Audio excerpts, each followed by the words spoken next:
Hello everyone, welcome to sudden progressive academy because you deserve the best. आप लोगों को पता है कि घर बैठे ऑनलाइन इंग्लिश बोलना सीखें, इस सीरीज को हम लोग आगे बढ़ा रहे हैं।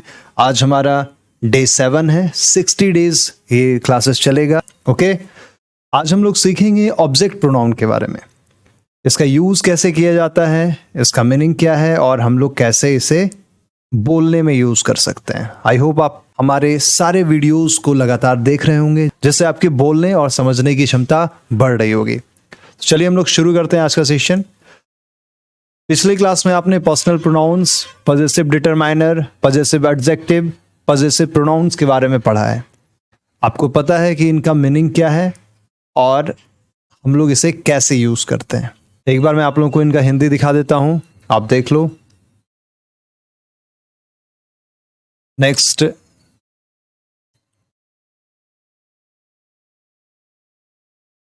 इनकी हिंदी आपको पता है। आज हम लोग पढ़ेंगे सब्जेक्ट प्रोनाउन के बारे में और ऑब्जेक्ट प्रोनाउन के बारे में। सब्जेक्ट प्रोनाउन, पर्सनल प्रोनाउन को ही हम लोग सब्जेक्ट प्रोनाउन कहते हैं। और ऑब्जेक्ट प्रोनाउन क्या होता है?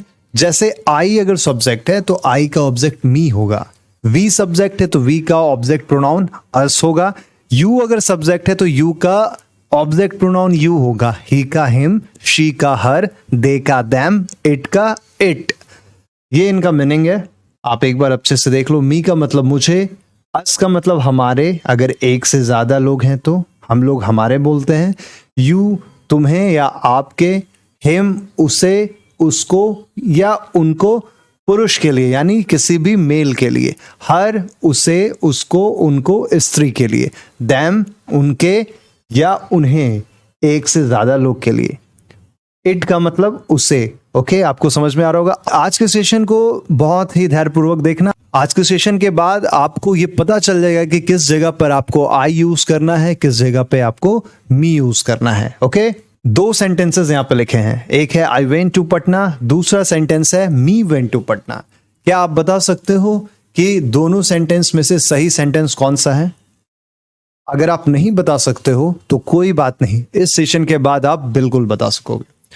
तो चलिए हम लोग चलते हैं। सबसे पहले कुछ बेसिक देख लेते हैं। नाउन का मतलब क्या होता है?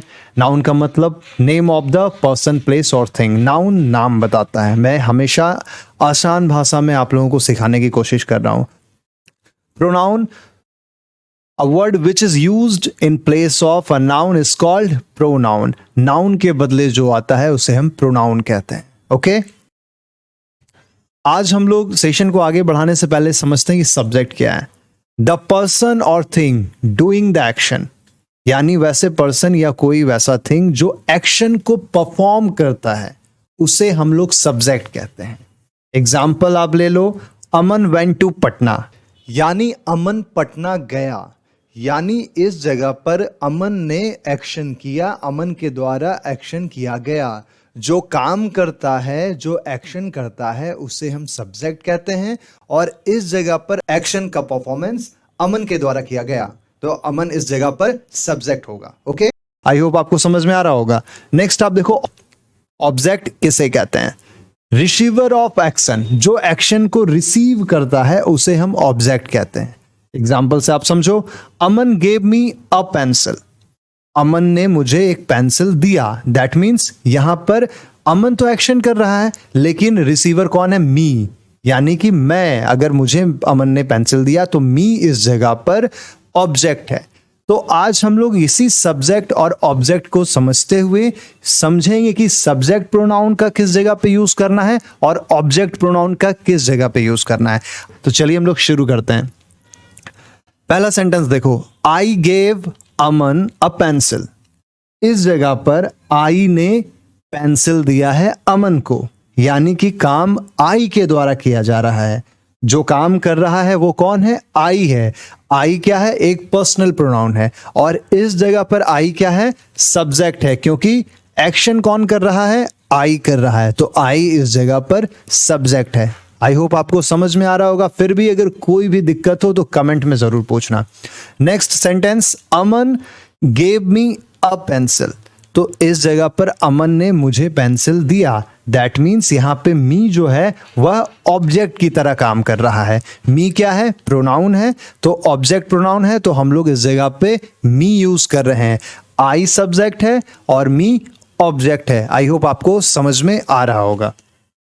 नेक्स्ट आप देखो, पापा कॉल्ड अमन एंड मी, यानी पापा इस जगह पर सब्जेक्ट है, जो एक्शन करते हैं परफॉर्म वो सब्जेक्ट होते हैं। दूसरा अमन और मी, ये क्या है? ये दोनों रिसीवर है, रिसीव कर रहे हैं, यानी ये लोग क्या हो गए?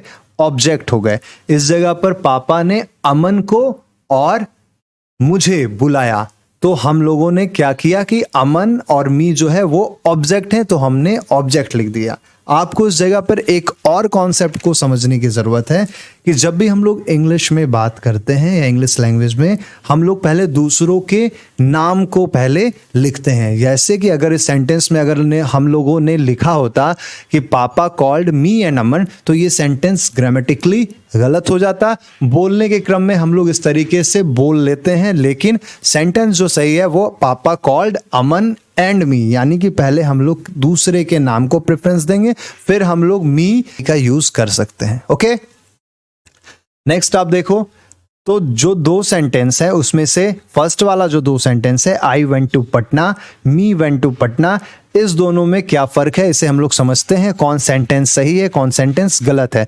तो पहला सेंटेंस आपने देखा आई वेंट टू पटना, तो मैंने बताया कि जो एक्शन करता है वो सब्जेक्ट होता है। तो या फिर मैं पटना गया, इस जगह पर एक्शन किसने किया? इस जगह पर एक्शन आई ने किया, तो आई इस जगह पर सब्जेक्ट है। आई क्या है? सब्जेक्ट प्रोनाउन है, मी ऑब्जेक्ट प्रोनाउन है, तो यहां पर एक्शन किया जा रहा है आई के द्वारा, तो आई वेंट टू पटना जो है हमारा राइट सेंटेंस है। मी वेंट टू पटना हमारा गलत हो जाएगा, क्योंकि जो एक्शन करता है वो सब्जेक्ट होता है। तो I went to Patna correct है। ओके, आपको समझ में आ रहा होगा। दूसरे सेंटेंस को आप देखो, अब आप देखो, Pulak and I went to Patna और Pulak and me went to Patna. तो पहला सेंटेंस में हम लोगों ने देखा कि दो लोग एक्शन कर रहे हैं, तो हम लोगों ने देखा कि पुलक एंड आई, आई क्या है? सब्जेक्टिव प्रोनाउन है, सब्जेक्ट प्रोनाउन है, तो हमने वहां पर Pulak and I went to Patna लिखा। फर्स्ट सेंटेंस सही है। दूसरा सेंटेंस गलत है, क्योंकि Pulak and me went to Patna नहीं हो सकता। अब आप देखो, आई तो हम लोगों ने समझ लिया, अब मी को कैसे यूज करेंगे। 1 जनवरी, मान लो कि आपका जन्मदिन 1 जनवरी है, तो आप ऐसे बोल सकते हो ना, 1 जनवरी is always a special day for me. 1 जनवरी हमेशा मेरे लिए स्पेशल दिन है। तो ऑब्जेक्ट की बात हो रही है, तो यहाँ पे मी जो है ये सेंटेंस सही हो गया। और सेकंड जो है 1 जनवरी is always a special day for I, ये हमारा गलत हो जाएगा। आई होप आपको समझ में आ रहा होगा। अब आप देखो, ऑब्जेक्ट प्रोनाउन कितने सारे हैं? Me, us, you, him, her, them, it, इनसे हम लोग सेंटेंस बनाते हैं। अगर कंफ्यूजन होगा तो आपको बोलना। जहां पर हम लोग परफॉर्म कर रहे होंगे, तो जहां पे नाम लिखना होगा तो नाम लिखेंगे, जहां पे नाम नहीं होगा उसके जगह पे हम लोग प्रोनाउन यूज करेंगे। अगर प्रोनाउन सब्जेक्ट है तो सब्जेक्ट प्रोनाउन यूज करेंगे, यानी I, we, you, he, she, it, they का यूज करेंगे। और जहां पे ऑब्जेक्ट की तरह यूज किया जा रहा है वहां पे हम लोग ऑब्जेक्ट प्रोनाउन को यूज करेंगे। जैसे आप एग्जाम्पल से समझो, माई मदर लव्स मी, इस जगह पर मेरी माँ मुझसे प्यार करती है, तो यहाँ पे मी जो है ऑब्जेक्ट प्रोनाउन की तरह यूज किया हो गया है। माई मदर लव्स आई नहीं होगा। आपको समझ में आ रहा होगा। Next sentence, our teacher teaches us, हमारे शिक्षक हमें पढ़ाते हैं, तो यहाँ पे अस का यूज किया गया। कैन आई हेल्प यू, इस जगह पर हम लोगों ने यू का यूज किया। Him, do you want to talk to him, क्या तुम मुझसे बात करना चाहते हो, तो यहां पर हिम का यूज किया गया। Do you really want to talk to her, क्या तुम उससे सच में बात करना चाहते हो। और कैन यू हेल्प देम, यहां पे देम यूज किया गया। इट से हम लोगों ने बनाया लिव इट, छोड़ो उसे, है ना। इस तरीके से हम लोगों ने सेंटेंस बना करके सीखा।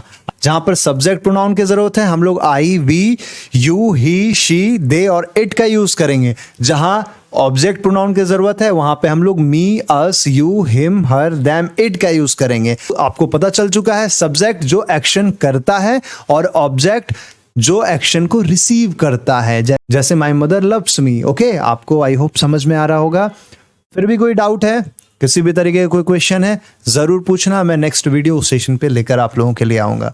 Thank you so much. अगर आपको हमारी वीडियो पसंद आ रही है, आप हमारे वीडियो से इंग्लिश सीख पा रहे हो, तो हमें सब्सक्राइब करना, सपोर्ट करना, हम लाइक करना, शेयर करना और कमेंट करके कोई भी प्रॉब्लम हो तो बताना।